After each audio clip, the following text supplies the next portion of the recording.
12 जून 2025 अहमदाबाद के सरदार वल्लभ भाई Patel international airport पर सब कुछ सामान्य था। दोपहर के 1 बजे अहमदाबाद से लंदन जा रहे 230 यात्री एयर इंडिया की फ्लाइट A1171 में सवार हो जाते हैं, जिनमें से एक गुजरात के former chief minister Vijay Rupani भी थे।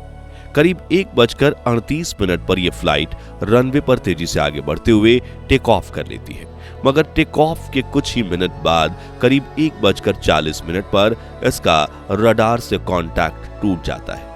तभी एयर ट्रैफिक कंट्रोल के फोन की घंटी बजती है और सामने से कैप्टन की चीखें सुनाई देती है, मेडे मेडे, लेकिन कोई कुछ समझ नहीं पाता। उसके पहले ही प्लेन आउट ऑफ कंट्रोल हो जाता है और नीचे की तरफ ग्लाइड करते हुए एयरपोर्ट के पास ही मेघाणी नगर इलाके में एक होटल की इमारत से क्रैश हो जाता है। इस वक्त आप स्क्रीन पर इस दुखद घटना की रियल फुटेज देख रहे हैं, जिसमें क्रैश होते ही एक बड़ा धमाका होता है और कई फीट ऊंचाई तक आग का गुब्बार उठता है और पूरा आसमान काले धुएं से भर जाता है। लेकिन टेक ऑफ से पहले पूरी तरह मेंटेनेंस और चेकिंग होने के बावजूद इतने एडवांस प्लेन में इतना बड़ा हादसा कैसे हुआ? इस घटना में कितने लोगों की जान गई? कैसे किया गया रेस्क्यू ऑपरेशन? इस तरह रूह कपा देने वाले हादसे के बाद भारत सरकार और एयर इंडिया ने क्या बयान दिया, और क्या यह प्लेन क्रैश महज एक हादसा था या फिर एयरलाइन की लापरवाही? जानने की कोशिश करेंगे इस हैरान कर देने वाली वीडियो में, जिसे रिकॉर्ड करने में ही मुझे दुख, दर्द और दहशत का एक अजीब सा अनुभव हो रहा है। तो बने रहिए वीडियो के अंत तक।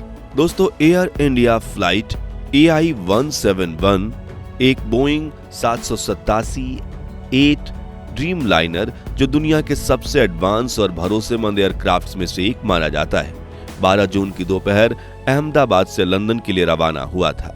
फ्लाइट में कुल 230 यात्री और 12 क्रू मेंबर्स सवार थे। यात्रियों में 159 भारतीय, 53 ब्रिटिश, 7 पुर्तगाली और 1 कनाडाई नागरिक शामिल थे। इस फ्लाइट को फ्लाई कर रहे थे कैप्टन सुमित सभरवाल, जो एयर इंडिया के सीनियर ट्रेनिंग कैप्टन थे, जिनके पास 8,200 घंटे से भी ज्यादा का फ्लाइंग अनुभव था। उनके साथ को पायलट थे फर्स्ट ऑफिसर क्लाइव कुंदर, जिनके पास भी 1,100 घंटे का फ्लाइंग एक्सपीरियंस था, यानी प्लेन भरोसेमंद हाथों में था और इसका टेक ऑफ बिल्कुल सामान्य था। रनवे 23 से जैसे ही ड्रीम लाइनर हवा में उठा, तभी अचानक सिर्फ 625 फीट की हाइट पर रडार स्क्रीन पर उसकी लोकेशन फ्रीज हो जाती है और अगले ही पल एयर ट्रैफिक कंट्रोल रूम में गूंजती एक चीख, मेडे मेडे। ये चीख थी कैप्टन सुमित सभरवाल की। लेकिन एयर ट्रैफिक कंट्रोल ऑफिसर जब तक कैप्टन से आगे बातचीत कर पाते, उसके पहले ही ये प्लेन मेघाड़ी नगर की तरफ झुक गया और उस इलाके के कई लोगों ने ऊपर आसमान में एक भारी भरकम विमान को बेहद नीचे उड़ते देखा। लेकिन अगले ही सेकंड एक जोरदार धमाका होता है और सब कुछ थर्रा उठता है। स्टूडेंट हॉस्टल, जिसमें उस वक्त करीब 40 से ज्यादा स्टूडेंट मौजूद थे, सीधा विमान की चपेट में आ गया। क्रैश होते ही एक विशाल विस्फोट हुआ, जिसकी आवाज करीब 4 किलोमीटर दूर तक सुनी गई। आग की लपटें कई फीट ऊपर तक उठी, आसपास की बिल्डिंग्स की खिड़कियां टूट गईं, पूरे इलाके में काले धुएं का तूफान छा गया। चश्मदीदों की माने तो सब कुछ 5 सेकंड में खत्म हो गया।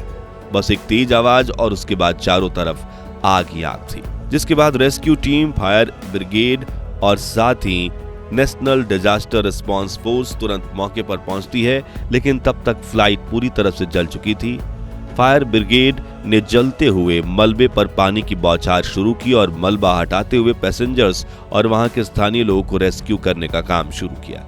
इस दौरान कुछ पैसेंजर्स के शवों को सीट बेल्ट से बंधा हुआ पाया गया, जो ये साबित करता है कि यात्रियों को संभलने तक का भी समय नहीं मिला था। कुछ यात्रियों के शरीर जलकर इस तरह पिघल गए थे, उन्हें पहचानना भी मुश्किल था और कुछ के मृत शरीर के हिस्सों को बैग्स में भरकर बाहर लाया गया। फ्लाइट के अंदर का मंजर इतना भयानक था कि फायर ब्रिगेड ऑफिसर्स तक बाहर आकर रोने लगे। लेकिन Ahmedabad police, fire brigade officer, civil officer और डॉक्टर्स के साथ 108 एम्बुलेंस की नर्सेज और लोकल रेसिडेंट्स ने भी खुद को संभालते हुए रेस्क्यू मिशन जारी रखा। आपको बता दें कि मेघाणी नगर में जहां क्रैश हुआ वहां से अहमदाबाद सिविल हॉस्पिटल बेहद करीब है, जिसे एशिया का सबसे बड़ा हॉस्पिटल माना जाता है। ऐसे में हादसे की जगह तुरंत 100 से भी ज्यादा एम्बुलेंस भेजी गई और सभी बचे हुए तड़प रहे पैसेंजर्स को हॉस्पिटल बिल्डिंग में रहने वाले छात्रों को तुरंत अहमदाबाद सिविल हॉस्पिटल के ट्रॉमा सेंटर ले जाया गया। और पुलिस ऑफिसर्स का कहना था कि उन्होंने 2 घंटे में करीब 80% रेस्क्यू मिशन कर लिया है। इस बीच वहां के लोकल लोग और न्यूज मीडिया इसे लाइव कवर कर रही थी और जो तस्वीरें हमने देखी है ना, उसे देखकर हमारी रूह कांप गई है।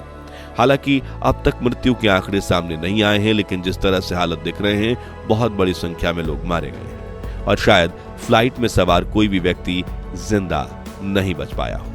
ऐसे में आपसे एक गुजारिश है कि आप प्लेन में सवार और इस हादसे का शिकार हुए वहां के लोकल लोगों की सलामती के लिए आप प्रार्थना करें और जिनकी मृत्यु हुई है उनके याद के लिए 1 मिनट का मौन धारण करते हुए कमेंट बॉक्स में ओम शांति जरूर लिखिए। यहाँ एक चौंकाने वाली खबर यह है कि इस फ्लाइट में गुजरात के former chief minister Vijay Rupani भी सवार थे, जो अपने परिवार से मिलने लंदन जा रहे थे और शायद इस क्रैश में उनकी भी जान चली गई है। गुजरात के लोग उन्हें एक सच्चा पॉलिटिशियन मानते थे और उनसे जुड़ी इस दर्दनाक खबर ने पूरे गुजरात को हिलाकर रख दिया है। लेकिन ये सिर्फ एक हादसा नहीं था या फिर ये लापरवाही भी थी। अब उसे लेकर इन्वेस्टिगेशन होगी और फिलहाल ये रहस्य ही बना हुआ है। लेकिन एयर इंडिया ने सोशल मीडिया पर क्रैश को कंफर्म करते हुए लिखा कि वो इन्वेस्टिगेशन करने के लिए अथॉरिटीज का पूरा सहयोग करेंगे। अहमदाबाद, जिसे प्रधानमंत्री नरेंद्र मोदी का गढ़ माना जाता है, वहां हुए इस हादसे ने उन्हें अंदर तक झकझोर दिया है। उन्होंने हादसे के तुरंत बाद बयान देते हुए कहा, अहमदाबाद में हुई यह त्रासदी हमें अंदर तक हिलाकर रख देती है। ये दुख शब्दों से परे है। इस दुख की घड़ी में मेरी संवेदनाएं उन सभी लोगों के साथ है जो इससे प्रभावित हुए। मैंने संबंधित मंत्रियों और अधिकारियों से बात की है जो हर संभव मदद पहुंचाने में लगे हुए हैं। वहीं गृह मंत्री अमित शाह भी तुरंत अहमदाबाद के लिए रवाना हो गए। उन्होंने अपना दुख प्रकट करते हुए लिखा है, अहमदाबाद में हुए इस दर्दनाक विमान हादसे से मैं शब्दों से परे दुखी हूँ। राहत और बचाव दलों को तुरंत घटनास्थल पर भेज दिया गया है। मैंने गुजरात के मुख्यमंत्री श्री भूपेंद्र पटेल, गृह मंत्री श्री हर्ष संघवी और अहमदाबाद के पुलिस कमिश्नर से बात कर हालात की जानकारी ली है। आपको बता दें कि इतने भयंकर क्रैश के बाद फ्लाइट और हादसे से जुड़ी डेटा ब्लैक बॉक्स और फ्लाइट रिकॉर्डर में कैद हो जाती है और इस वक्त इन्वेस्टिगेशन टीम मलबे से इसी ब्लैक बॉक्स को ढूंढने की कोशिश में है, जिसके बाद ही इस रहस्य का खुलासा होगा कि आखिर यह हादसा कैसे हुआ। लेकिन सोशल मीडिया पर जनता एयर इंडिया से काफी नाराज दिख रही है। लोग सवाल कर रहे हैं कि क्या टेक्नोलॉजी से लैस ड्रीम लाइनर भी सुरक्षित नहीं है? क्या टेक ऑफ से पहले ही मेंटेनेंस चेकिंग्स बस एक दिखावा होती हैं? और क्या एयर इंडिया पहले भी ऐसे किसी हादसे में लापरवाही कर रही है? दोस्तों, अब ऐसे सवाल इसलिए उठ रहे हैं क्योंकि ये पहली बार नहीं है जब एयर इंडिया की फ्लाइट हादसे का शिकार हुई हो, बल्कि एक ऐसा हादसा हाल ही में 5 साल पहले भी हुआ था। 7 अगस्त 2020 एयर इंडिया एक्सप्रेस की फ्लाइट AI 1344 दुबई से केरल के कोझिकोड एयरपोर्ट पर लैंडिंग कर रही थी। फ्लाइट में 190 लोग सवार थे, जिनमें से 21 लोगों की मौत हो गई और 100 से ज्यादा यात्री गंभीर रूप से घायल हुए।